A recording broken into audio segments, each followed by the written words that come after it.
Тест-драйв самой проходимой техники в мире состоялся 22 июля в районе лодочной станции города Якутска. Вездеходы-амфибии «Арго» канадского производства не боятся ни снега, ни грязи, ни болота. Вот эта техника пройдет, где человек идет, лошадь идет, она видит, где болото, кашкарники, там, охотникам, геологам, тема.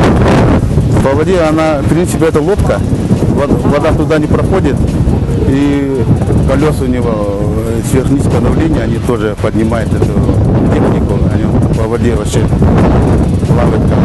Съемочная группа ИСЯ оценила возможности снега-болота-хода. Успешно справившись с крутым спуском и подъемом по грязи, оказавшись в воде, он превратился в лодку.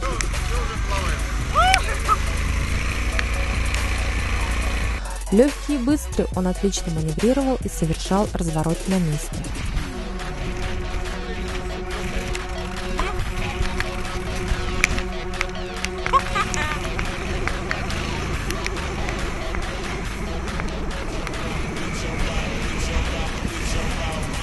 А вот эта техника, она работает на чем? Я боюсь.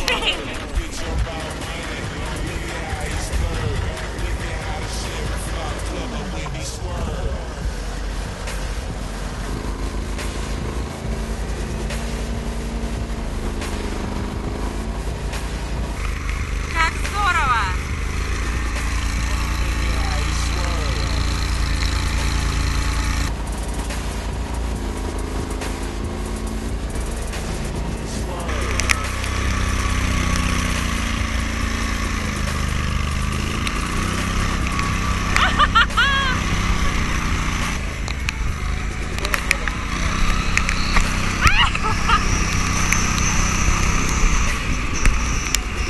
Елена Бочкарева, Николай Необутов, Иван Тайтонов, ЕСЯ.